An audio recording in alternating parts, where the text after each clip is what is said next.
Kirby, just, I guess, open-ended question on how this game kind of felt to you. 34-7 on the scoreboard's impressive. Florida technically outgains you. The action in the game pretty much decisive late in the first half, those 2 minutes with the 3 scores in a row. Just what's the takeaway for you from this game? Strange game. It was a game of momentum and momentum plays. Obviously, you just described it. The momentum there right before the half was big. And basically our turnovers were not as costly as their turnovers. Our turnovers were not very good decisions by the quarterback. And then Kenny had the tough one that came out late. But they were basically like punts. And their turnovers were much more expensive. So, I mean, it was definitely a strange game. I mean, a momentum game. Kirby, congratulations on the win. I know we've been asking about quarterback. Anthony, hang on one second. It's really quiet. Like, I can't hear them. I can barely hear what they're saying. I'm almost having to read their lips. Yeah, it's all the way up. All right, try again, Anthony. It's loud. Now, Coach, it's better. Yeah, it's better. Awesome. Yes. No, I know we asked about the quarterback, so all the time, but just kind of talk about what kind of what went into your decision this week. Working JT, working Stetson, and what was ultimately the reason for the call to go with Stat?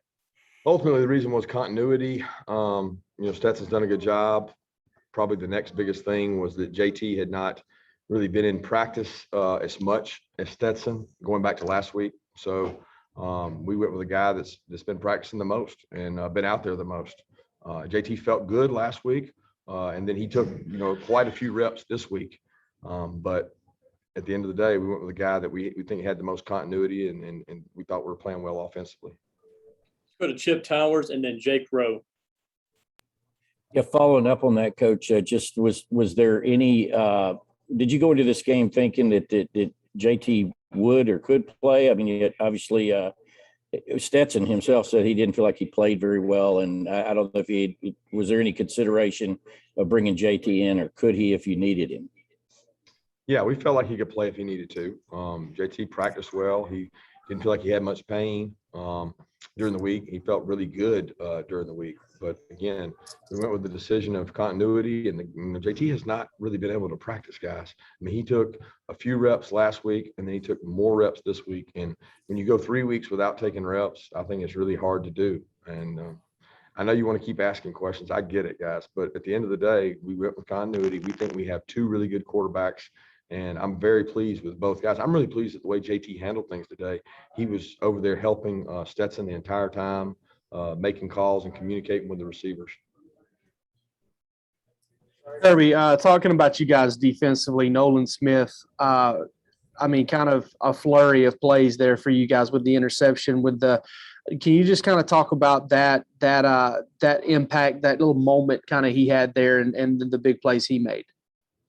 Yeah, he's one of our emotional leaders on the team. He practices really hard. I think what he does every day is works hard, and I'm really pleased that he got the results. Coach Lanning, Coach Schumann, and all our coaches stress so much about getting turnovers, and Nolan's one of the main ones that's always trying to get that. He ripped that ball out. That was probably the play of the game because he was running for a first down coming out. They had schemed up a really good play, quarterback power, and the pile was moving forward. And Nolan was able to get the ball out, which is the most important thing in this game is the ball, guys. And when you get those, it makes it easy to win when you get 3 and 4 turnovers. Let's go to Mark Schleybaugh and then Dean Legge.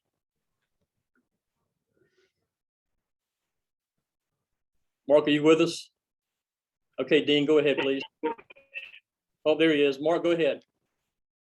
You're on mute. Nah, I got you. Kirby, can you just talk about Trayvon Walker as well? Had a couple of big plays right there at the end of the half. Just the mentality of your defense of not quitting on plays.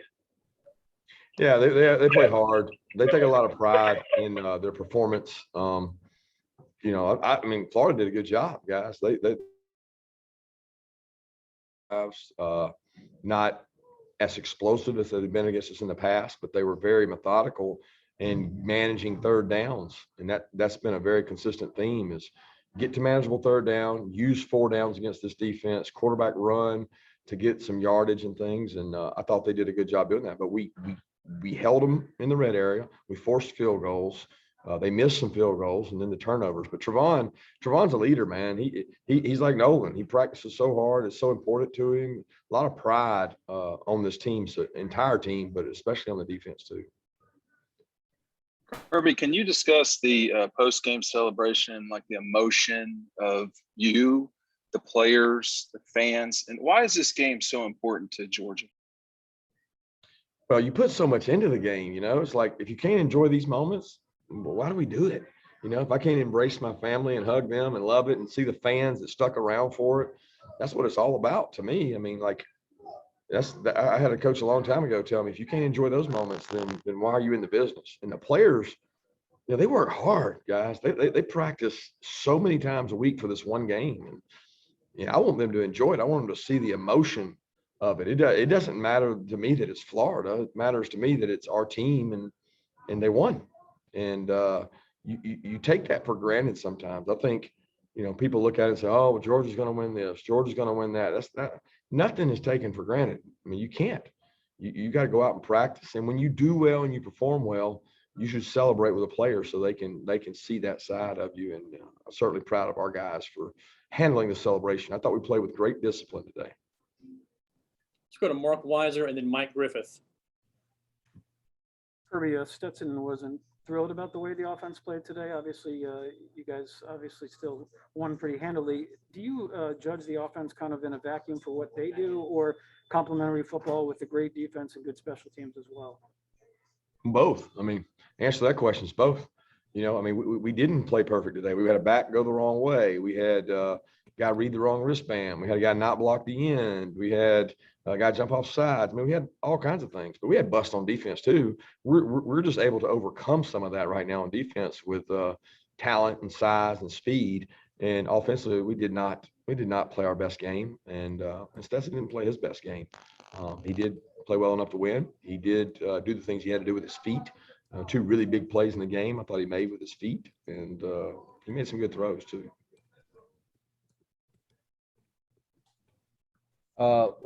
Hey, Kirby, that Niko Dean pick six, did that come out of the film room pregame? I mean, he was running full stride when he broke on that 1 and 2. We saw you have a conversation with Keely Ringo. Can you elaborate on, was that one of the break busts on defense? No, Keely was actually right. Keely did the right thing. Keely had smash rules, so when they run a smash, he doesn't take it. He takes the next guy, and he did the right thing. He just didn't respond the right way to it, and was upset at the guy that did wrong. And I'm not going to let him get on other players. It's our coach's job to do that. And Keely's great. He handles criticism well, and he understands. He did the right thing. He just handled it the wrong way. But he's very smart. He's going to be a good football player. He made some good plays today. Niko has worked really hard on his coverage out in space, and I was glad to see him get that one. You know, quarterback probably wasn't supposed to throw it there, but it was off coverage and he fired it out there. And Niko broke on it and was probably the play of the game there that kind of broke the momentum. Let's go to Stuart Steele and then Mark Long from the Associated Press. Hey, Kirby, in the lead up to this game, you and the players talked a lot about limiting Florida's explosive plays. How did you feel you did on that front? I don't know. I don't know how many they had. I feel like it was nowhere close to what they had last year, but they still hit some. And, they do a good job. They got good football players, good scheme. Our goal was to not give up those explosives. We gave up a few probably. A couple of the big plays in the game were in the red area when we made stops and they ran the trick play with the double pass. Chris made a big play. I mean, there were several plays that stood out to me that prevented big plays. And that was probably the difference in the game outside of the turnovers. Kirby, you downplayed maybe last year's results earlier this week. Nolan made it pretty clear that what happened last year was personal. Did you get a real sense that those guys took a lot of pride in how that defense performed last year and weren't going to let it happen again? There's a lot of pride on the defense regardless.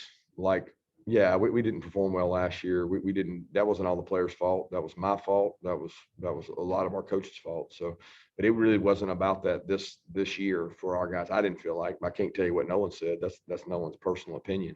For me, it wasn't about that. It was a different team, different style of team. We're a different team. I just don't look at last year. I look at it as what do we got to do this year to win, and let's go execute that and do it. Let's go to Steve Hummer and then Jed May. Yeah, Kirby, I know you all, emphasize taking the ball away all the time, but have you done any particular extra work on that in the last few weeks after kind of expressing you wanted more of that? And how did the team respond to it? We try, Steve. I mean, I'm still waiting on the magic potion you guys got. I mean, we call everybody in the country, the guys leading the country, and like, what are we going to do to get those turnovers? And there is no rhyme or reason. I mean, the only thing you could say is pressure. Pressure makes mistakes. And there was the one play that they had a guy open. Trevon made a hell of a play to tip the ball, and then Nolan was in the right place at the right time. But we had pressure on that play with a backer plug. So that was huge to get that done. Nolan stripping the ball out was huge. I mean, if you said that we had done one thing, Coach Lanning lets other coaches present in the defensive meeting during the Nugget presentations, and we had somebody stand up and, show where the defense was ranked. In almost every statistical category, they're ranked top 2, maybe top 3, and then turnovers, it's like 68th in the country. And that offends our guys, but I can't say that's why we got turnovers. I can only tell you that was the attempt to challenge their pride. And it worked out this week. Thank you. Yeah, Kirby, I guess following up on that, when you challenged their pride with the turnovers the way you did, how did you see them embrace that sort of over the bye week and, obviously carry it out onto the field today? Well, we didn't really do it over the bye week. We did it, I think Wednesday or Thursday. We do it when it's closer to the game to try to get them to do it in practice and carry it over. But again, guys, if it was only doing that made it happen, then everybody in the country would be doing it. It's the players going out and executing it. It's sometimes it's the offense making mistakes, and there's probably some throws there that the young quarterback wish he had back. Let's go to Davis Baker and then Palmer Toms.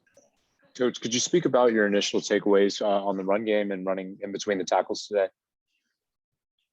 Speak about the run game. Yeah, I thought the first drive, if you're referencing the first drive, we were really successful running the ball and did a good job between the tackles, pounding those guys, moving the ball, play action, boot naked.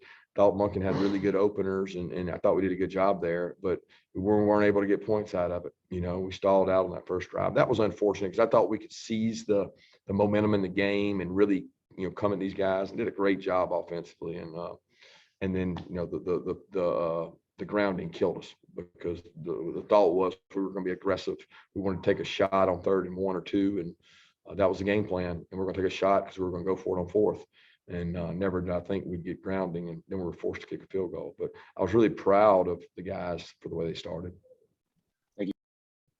Kirby, what was the atmosphere like on the sideline with those turnovers and how the offense responded to score so quickly after each of those in the first half? It was a whole bunch of momentum. You get momentum like that, and it can be an overswell, and then we had a great drive, in the second half coming out to try to put them away. And I forget what happened on that one, but we ended up not scoring on that one. But, momentum was huge in the game, and we kind of seized it there in the second half. They come in bunches. Let's go to Ross Dellinger and then Connor Riley.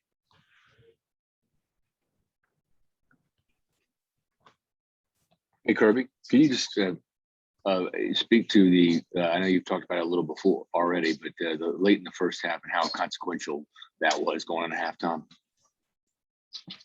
I'm sorry there, Ross. You said how late in the first half, those plays late in the first half. You just speak to how important they were in the game. Well, I mean, they were huge, right? The momentum of the game was, I felt like we were controlling the game because we were able to run the ball. We had moved the ball. We just didn't have points to show for it. And I told our team that discipline and aggression would win the game. We had to be aggressive. We're not running around here, thinking that we're playing scared. We're aggressive. We're coming after you, and we're disciplined. Well, discipline takes patience, and you have to be patient to have good discipline. We had to keep doing what we were doing. It wasn't going to just happen right away. We're going to just run away with the game. That's not how games work. You get everybody's best shot when you're in the position that we are. And I thought that once it happened, it snapped, that our discipline and our patience showed up with turnover after turnover after turnover, and the offense cashed them in. Hey, Kirby, recruiting something you obviously value, and you seem to the talent you have.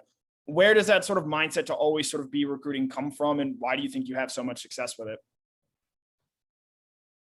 Well, you have to. I mean, guys, if you don't recruit, there's no coach out there that can out-coach recruiting. Okay. I don't care who you are. The best coach to ever play the game better be a good recruiter, because no coaching is going to out coach players. I mean, anybody will tell you our defense is good because they got good players. So spending time on the phone, spending time with people at your house, spending time with people when they come to your campus. I'm not with my family when I'm doing that. My family sacrifices so that I can go and spend time with other people's families so that we have good players. So, that's 25% evaluation. That's 50% recruiting, and another 25% is going to be coaching. But if you don't recruit, guys, you got no chance. Just go look. Look at the best teams out there. They got good football players. And that's the reason I believe in recruiting. And I believe you better always be recruiting. Always be recruiting. Because if you're not, somebody else is. We'll take one final question from Ryan Curley. Kirby, was that an elite defensive performance in your mind with causing multiple turnovers? And why is that? Why wasn't it? Because we gave up 194 maybe passing yards. What was the rushing yards? 161. That's not elite. That's not our standard. Now, you say turnovers. If you want to categorize turnovers as elite, yes, that was elite. If you just want to talk about turnovers, we're trying to play total defense. So we helped ourselves in the turnover category, and we went backwards in some of the, rush, pass, all those statistics. But at the end of the day, did they get in your end zone? When you hold a team under 13 points, I think that's elite. But there was not a total elite standard defense. I really appreciate our fans, though. I really appreciate them coming out. They made a difference in this game. And in a game that's 50-50, I didn't feel like it was 50-50 today. So thanks, fans, and go Dogs. Thank you, Coach Mark.